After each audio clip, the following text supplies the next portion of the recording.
Dengan tadi udah ada KTP kan, makanya ada HP Sakti. Ngapain kalian punya HP mahal-mahal? Iya. Sakti, tapi kalian juga nggak tahu fungsinya apa kan? Paling buat foto, buat nyinyir, komenin netizen gitu kan? Buat nyindir juga di status. Iya. buat main game, ayo. Iya. Slot judi, siapa yang main slot? Oh, saya enggak. Ayo. Boleh nunjuk, boleh nunjuk. Ayo. Saya pro player ML kebetulan. Saya Pokemon Unite. Jadi kayak aku kasih contoh nih. Boleh. Ngurus paspor, sekarang sih udah oke. Lewat aplikasi ini kan tujuannya untuk menghindari adanya calo kan. Kalau kita dulu suruh bayar ini selesai berapa hari. Nah kalau sekarang kan udah pakai aplikasi, ada aplikasinya. Nanti dapat jadwalnya.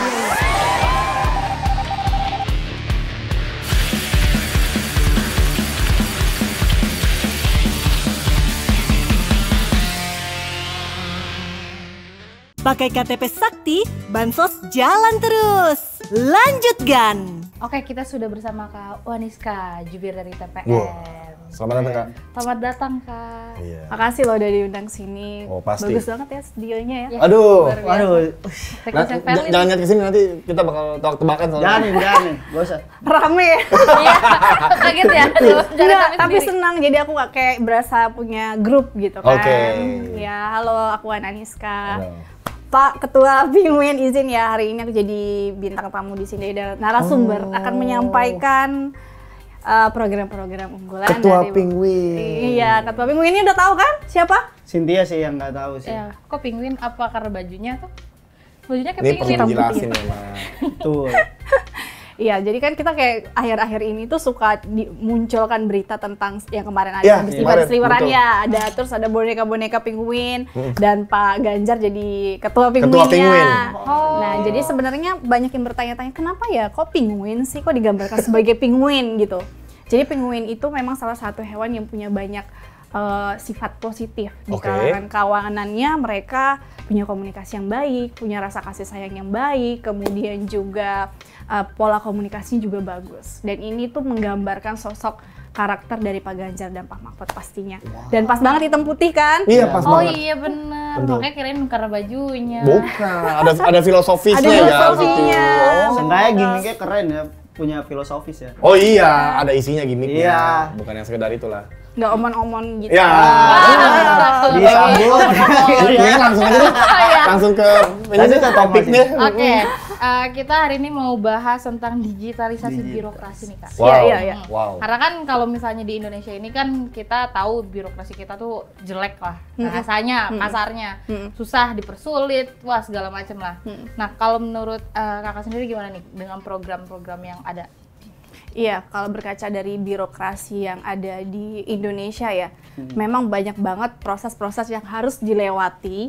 Kemudian juga masih pakai cara-cara lama tuh melewati mungkin 4-5 meja untuk bisa sampai ke tahap yang kita inginkan. Jadi sebenarnya penyederhanaan demokrasi birokrasi ini tuh penting banget dengan digitalisasi birokrasi yang menjadi salah satu program dari Bapak Ganjar dan Bapak Mahfud. Jadi semuanya sudah digitalisasi.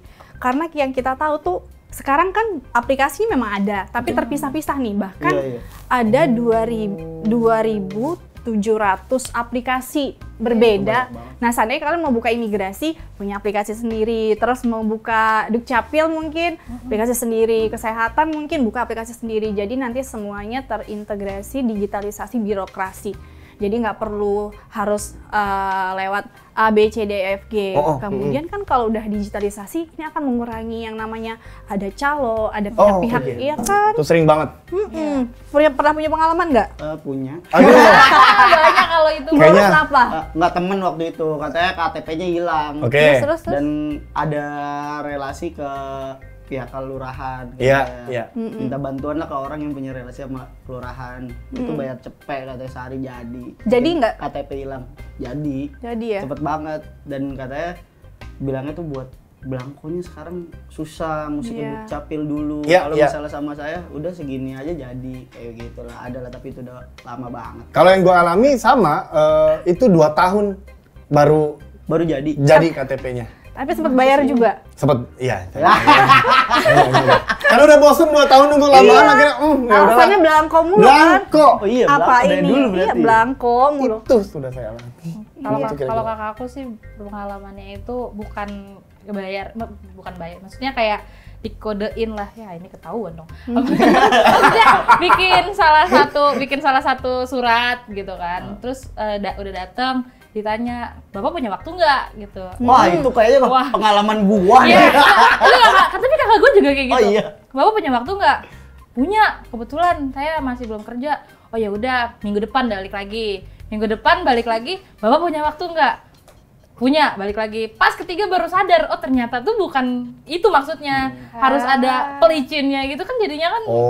Kebetulan itu bikin SIM Kak. Wah, SIM kan. Iya, tapi emang iya. Ternyata harus langsung peka di omongan pertama supaya nggak balik lagi. Ya. Itu susah banget. Itu yang mempersulit sih sebenarnya kan. Bukan hanya mempersulit, tapi juga itu menjadi mendidik mental masyarakat Indonesia jadi orang-orang yang Oke.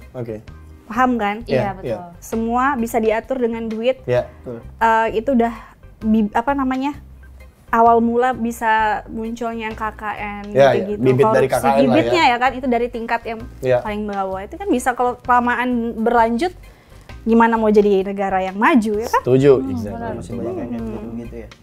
Apalagi kalau misalnya kayak mama aku sendiri, kalau misalnya pergi ke ngurus-ngurus sesuatu tuh pasti nyuruh ngambil duit terus disuruh pecahin. Karena ngambil duit harus dipecahin itu gimana? Ya ngambil duit kan misalnya kayak 100.000 harus pecahin recehan. Oh jadi receh. Gitu. Kirain duitnya keramik. Enggak.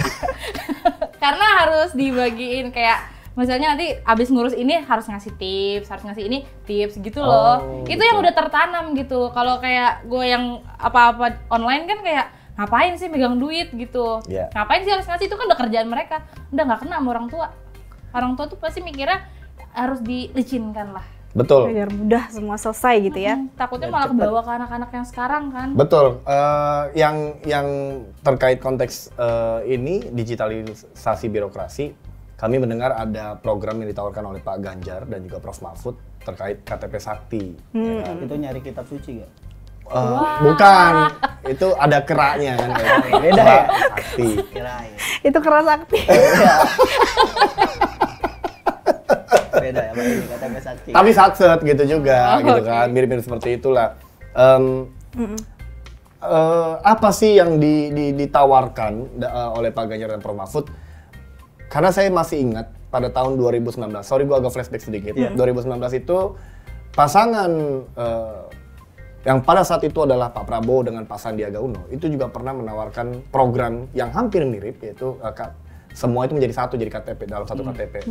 Nah, yang kali ini pada konteks Pak Ganjar dan Prof Mahfud apakah berbeda dengan apa yang sudah dialami, sudah direncanakan dengan apa gitu yang ditawarkan gitu? Apakah nanti di KTP-nya bisa ngurus apa aja gitu? Mungkin Kak Waniska bisa KTP-nya bisa jadi e-money. Oh mungkin, terobosan itu terobosan. Benar. Tapi selain itu sorry. Boleh. Selain KTP Sakti ada juga kan KTP HP Sakti ya? HP Sakti. Nah, itu yang agak menarik kalau karena bahasannya HP. Ya. Apakah kita dapat HP satu? Bukan. Oh gimana? Gua mau banget sih ya. Maka kita tanya nih. Gimana tuh Kak? Iya benar, ada tadi kan digitalisasi. Kita memang sudah harus mengikuti ini semua ya. Syarat untuk jadi negara maju, negara unggul itu juga segala aspeknya termasuk digitalisasi. Betul. Nah, ada KTP Sakti. Kalau KTP kita kan sekarang bentuknya gini ya. Nih KTP kita sekarang bentuknya fisik. Saya juga. Memang sama. Template. Benar. KTP kita kan masih dalam bentuk fisik. Ntar dijadiin Pinjol. Bahaya. Iya benar bahaya loh. Oke. Jadi ini masih dalam bentuk kayak gini terus. Sorry to say, aku kemarin baru ngurus KTP karena tulisannya ngeblur, karena kualitasnya juga kurang oke kan. Jadi nggak bisa dipakai lagi buat ke bank, mau buat scan, mau buat pinjol juga kan nggak bisa kalau dia ngeblur kan. Kemudian dengan KTP Sakti ini nanti semuanya sudah terintegrasi dari satu kartu. Mau dipakai buat bansos, pakai ini. Kemudian kartu BPJS. Kartu Indonesia Pintar. Terus buat ini apa lagi? SIM, terus akte kelahiran, semuanya ada di NIK. Jadi terintegrasi pakai NIK. Semuanya serba pakai NIK. Bahkan kalau kita bisa berkaca kenapa ini harusnya sudah ada di Indonesia sejak lama. Kayak negara tetangga kita tuh Malaysia. Malaysia tuh namanya MyKad. Jadi MyCard yang dekat dulu di Asia ya. Boleh. MyCard itu dia pakai kartu identitas gini, udah bisa dipakai semuanya. Tadi bisa pakai buat e-money untuk pembayaran, bahkan bisa dipakai untuk perjalanan ke sesama negara di Asia. Kemudian juga bisa pakai, pokoknya semua data-data kita tuh sudah ada di dalam satu kartu. Jadi nggak perlu bawa kartu ini, surat ini, kan mudah yang rentan hilang, rusak kan. Terus kita harus ngurus lagi, bayar lagi, ngurus surat ini, minta tanda tangan ini, bayar lagi ya kan. Makanya tuh ada istilah tuh ya, kalau bilang katanya kalau orang susah itu dompetnya tebel. Aduh, ini baru mau ditanyain nih, karena tebel kartunya.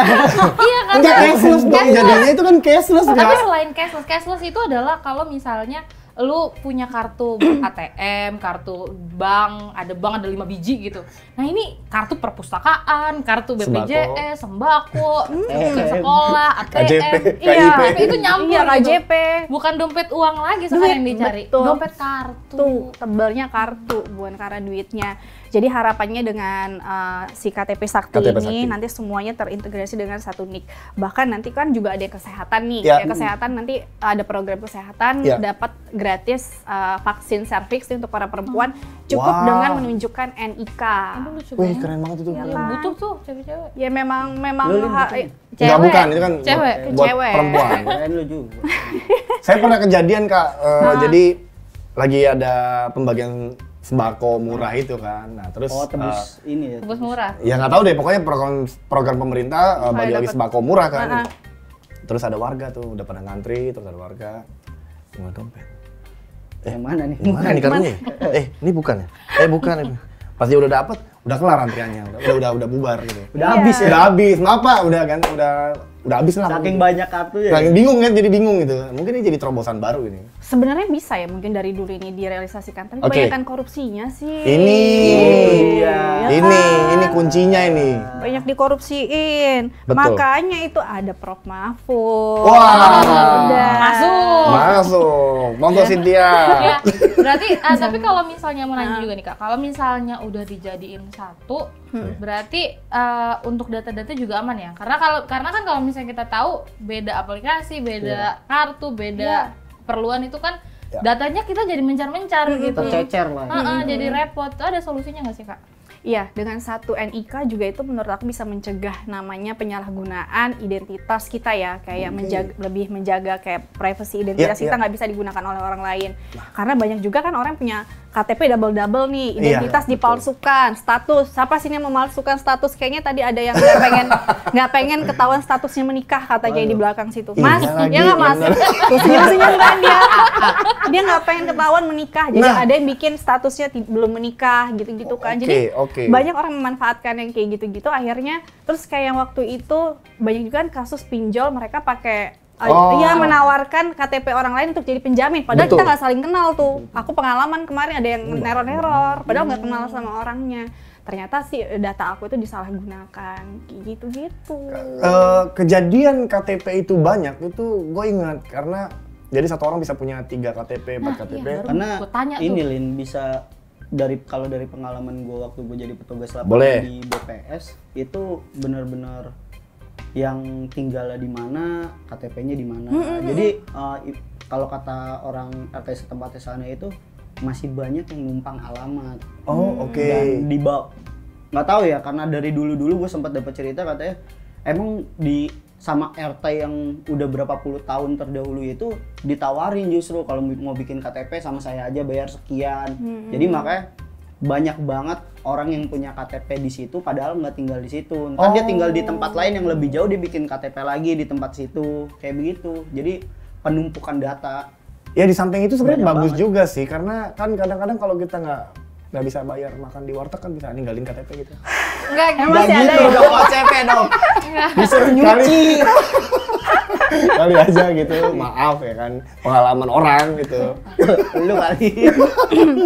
Oke. Dan ini kan juga sebenarnya bukan omong kosong atau cuma teori ya. Ini kan sudah juga diberlakukan oleh Pak Ganjar selama menjabat jadi gubernur. Beliau tuh sudah banyak berinovasi dengan kartu-kartu yang manfaatnya banyak sekali, bahkan untuk tingkat pertanian, kemudian juga para nelayan, kemudian juga dapat asuransi. Ini untuk mereka tuh sangat membantu mereka dalam untuk subsidi pupuk ininya contohnya, harga mengupdate harga-harga yang ada di pasaran gimana, terus mungkin ada yang dapat kesehatannya juga ditanggung, semuanya tuh sudah ada di kartu-kartu yang sudah diciptakan ini, dan itu berhasil.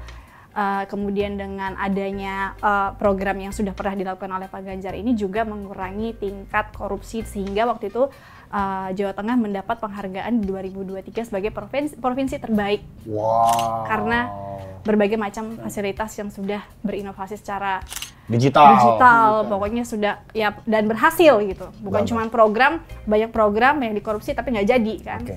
Kalau bicara, saya mau bertanya juga, kalau bicara soal digitalisasi, ini kan penting sekali kita bicara data berarti. Nah, kelemahan negara kita ini saat ini, yang juga disorot oleh banyak pengamat, bahwa kita itu lemah sekali di data. Banyak data yang tumpang tindih.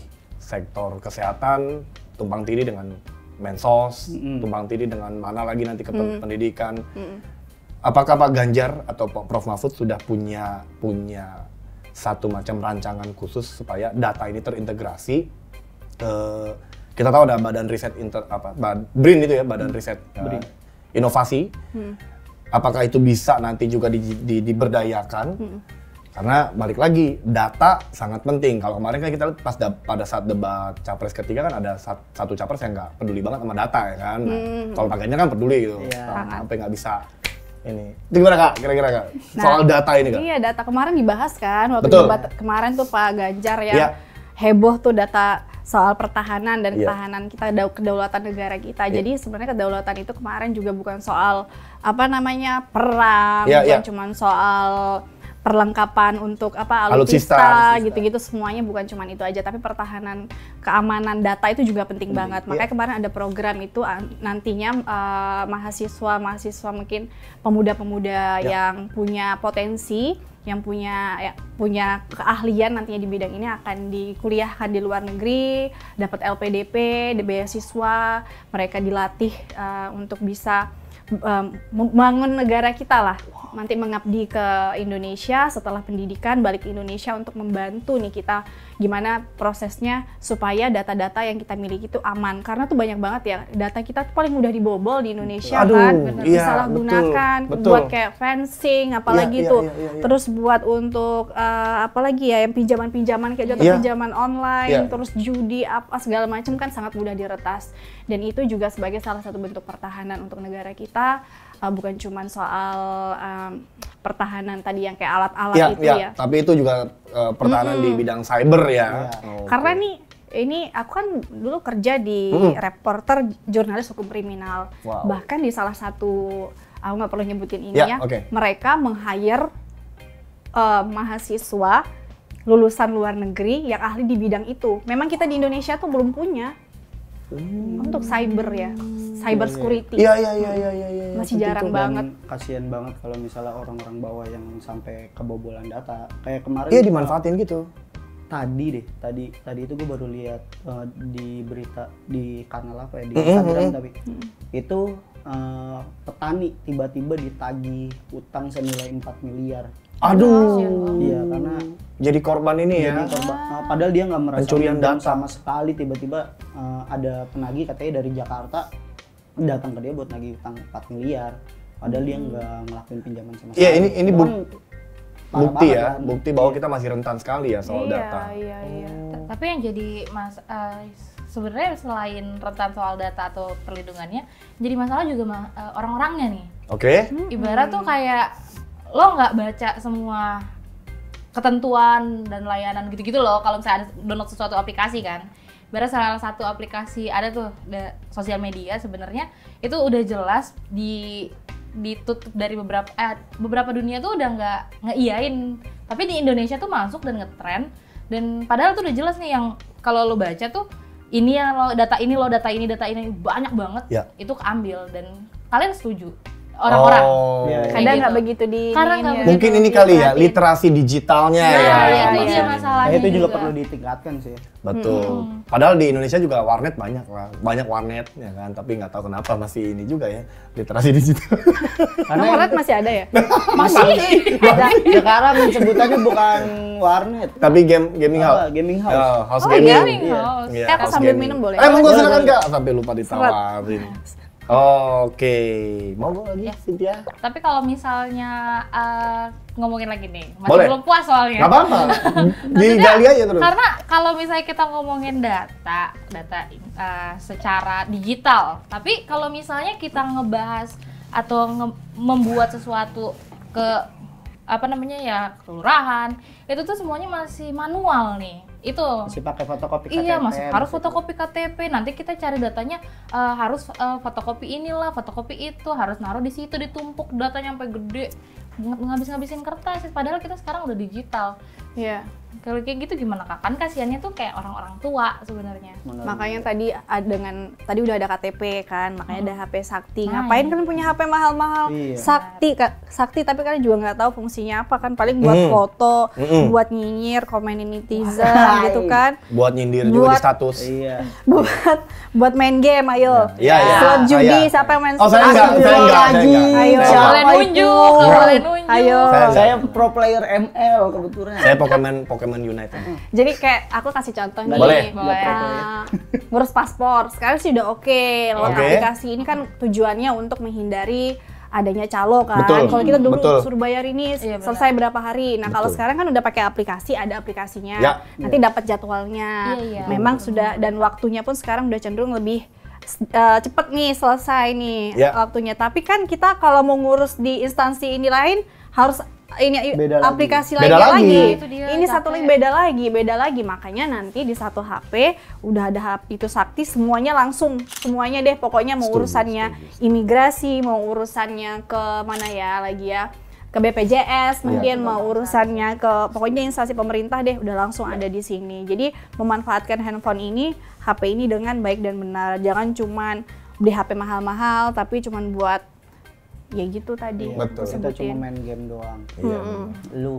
Iya, enggak, tapi ini tawaran kalau menurut gua ini tawaran yang menarik sih buat anak muda, karena balik lagi kalau anak muda itu kan butuh khususnya Gen Z butuh sesuatu yang praktis, Iya. sesuatu instan Lebih gitu ke males kan. sih buat jalan. Iya lain-lain. benar. Jadi ini menarik banget sih programnya kalau menurut gua. Bukan Udah cuma gitu. Gen Z loh.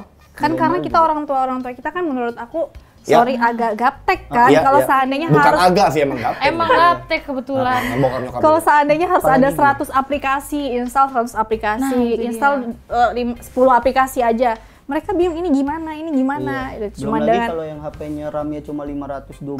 Emang masih ada. Ya, siapa tahu. Enggak, belum lagi ketika ada broadcast WA undangan nikah, terus itu Iya. file apa, ternyata pasti klik doang, wah ini nyedot Kebocoran ini data. iya itu juga salah satunya loh, banyak kan terjadi sekarang Betul. kebocoran data dengan ngeklik itu terus Ngeklik. terjadi. Undangan harus nikahku hati-hati. PDF. APK. Oke, berarti kalau misalnya untuk program ini atau untuk suatu digitalisasi Ya, birokrasi. KTP Sakti, HP Sakti. Berarti pasangan 3 lebih meyakinkan emang Kak untuk mengimplementasikan ini. Oh jelas, ini kan selalu ini program unggulan ya, Ya, ya. unggulan Ya, dari ya. Bapak Ganjar dan Bapak Mahfud. Oke. Bahkan aku belum mendengarkan program ini dari paslon lain. Ya. Kemudian kan kayak gini tuh juga sebenarnya kita perhatiin deh, Bapak Ganjar dan Bapak Mahfud itu paslon yang menurut aku paling dekat dengan rakyat, karena mereka pengen menyampaikan sesuatu itu pada saat debat itu berdasarkan apa yang mereka dengar di lapangan, apa yang mereka serap aspirasi dari masyarakat. Pak, kita mengeluhkan ini nih, mengeluhkan A, B, C, D, F, G. Kemudian itu menjadi salah satu, jadi bukan cuma pakar aja yang kasih bisikan, Pak, nanti kita akan membahas ini ya Pak, Betul. isu ini Pak. Padahal sebenarnya yang paling penting itu suara rakyat. Makanya disebut Bapak Ganjar dan Pak Mahfud itu presidennya rakyat. Karena mereka yang paling dekat sama rakyat, setia sama rakyat. Betul. Yang paling mendengarkan rakyat. Iya, tiap hari belusukan kan, Iya. dan fit terus, sehat terus, karena Pak Ganjar emang suka olahraga Sangat. orangnya, jadi fit, semangat, Dan aku yakin masyarakat sekarang sudah pintar memilih, sudah bijak memilih. Manfaatkanlah nanti, ini kan sebentar lagi ada debat cawapres.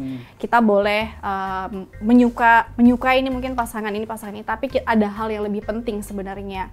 Ada hal yang lebih penting dari cuman sekedar suka sama sosoknya, tapi kita lihat bagaimana kinerja mereka, apa saja sih visi misi yang mereka tawarkan buat kita. Dan ini semuanya yang ditawarkan oleh Bapak Ganjar dan Bapak Mahfud itu juga semua berdasarkan evidence base, semua berdasarkan bukti yang sudah beliau lakukan dan prestasi yang sudah beliau dapat selama menjadi gubernur di Jawa Tengah. Dan juga kalau Bapak Mahfud nggak usah diragukan, kenapa sih jarang banget kayaknya aku pengen membahas prestasinya Prof Mahfud, semua udah tahu. Betul. Ya, nggak perlu diulang-ulang, nggak perlu dijabarin.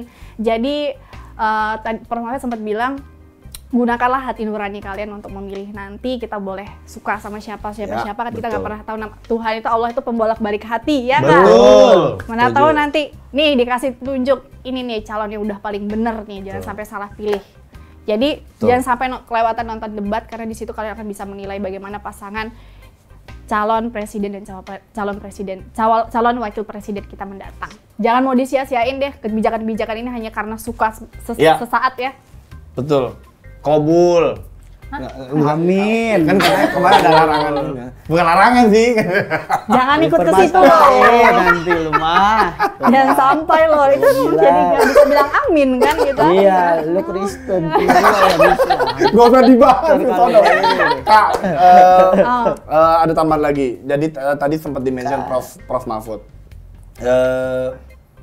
Menurut Kak Niska sendiri, Prof Mahfud ini akankah tajinya ketika nanti terpilih menjadi wakil presiden, ya beliau akan tetap menjadi seorang Mahfud MD yang garang dan tegas kepada tanpa memandang bulu lah gitu, tanpa pandang bulu. Of course, pasti.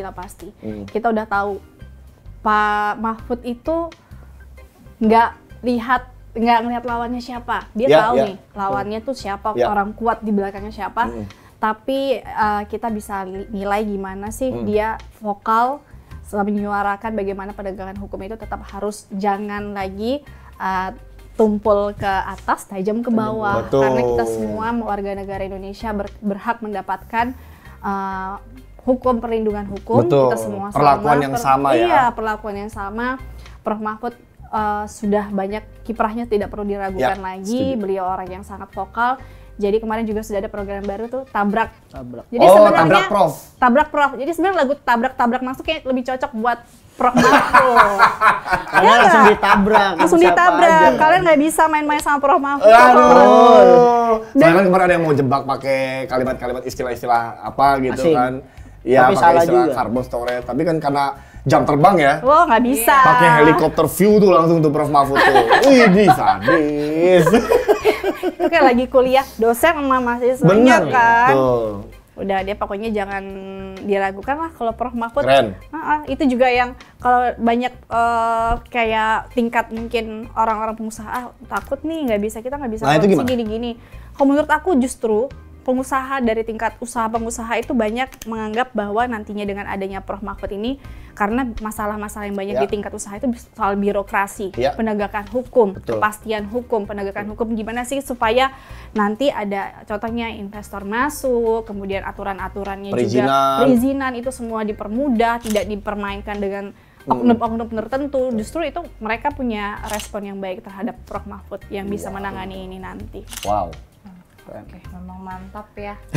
Tapi memang seseru itu sih kalau misalnya ngomongin gue lebih tertarik sama aplikasinya. Karena gue tipikal orang anak muda yang males untuk keluar, apalagi orang tua. Dia ngaku lagi. Iya, emang males. Kalau bisa kalau bisa pesan makanan lewat handphone, ya ngapain harus jalan kaki gitu loh. Apalagi kalau masalah kita orang tua anak-anak muda banyak aplikasi tuh. Nah, sekarang mau tahu nih Kak, untuk Kakak pesannya apa nih untuk anak muda yang mau memilih nih? Karena kan selain males nyari makanan atau jalan, anak-anak sebenarnya males untuk cari tahu nih. Mencari tahu ya. Mungkin bahkan ada yang sama sekali nggak pernah milih, apatis ya sama politik. Ya, pesan aku sih gunakan hak pilih kalian sebaik-baiknya nanti di tanggal 14 Februari. Kalau kalian anak muda yang pengen ikut berpartisipasi untuk memikirkan gimana negara kita, karena harus sih sebenarnya, harus ya, karena nanti kita juga punya anak cucu, ini akan berpengaruh untuk generasi masa depan kita, anak kita, cucu kita nanti ke depannya. Dan kalau kalian punya gagasan, berikanlah gagasan itu kepada pemangku kepentingan. Jangan saling sindir, maksudnya saling sindirnya dengan cara-cara yang nggak baik, mungkin dengan fitnah, mungkin dengan cara kekerasan, intimidasi, kan banyak banget ya, kriminalisasi, intimidasi. Jangan sampai menggunakan hal-hal itu. Kalau punya gagasan, sampaikan sama yang punya kepentingan. Ayo kita rangkul bersama, kita pilih dengan sepenuh hati, dan jangan sampai apatis. Kalau kalian berpikir, ngapain gue milih ini, ngapain ini, karena ini pengaruhnya mungkin kalian ngerasa nggak akan berpengaruh apa-apa, tapi aku yakin ini akan sangat mempengaruhi dalam segala aspek, bahkan untuk jangka panjang apalagi menuju nanti Indonesia generasi emas ya, bonus demografi ini nggak akan datang 2 kali. Jadi benar-benar gunakan hak pilih kalian, datang ke TPS, ajak keluarga, dan pilihlah sesuai hati nurani. Luar biasa. Jangan golput. Jangan golput. Dan pastinya pilih nomor 3 dong, pilih nomor 3. Keren banget hari ini. Kita sebenarnya masih pengen ngobrol-ngobrol lagi nih. Banyak yang pengen diulik lagi. Seru-seru ya. Benar sekali. Cuma nanti kita bahas pas off the record aja lah, gitu ya. Atau nanti diundang lagi aja. Nanti kita undang lagi. Pak produser, mohon ini ini ya. Itu produsernya. Maaf ya tadi.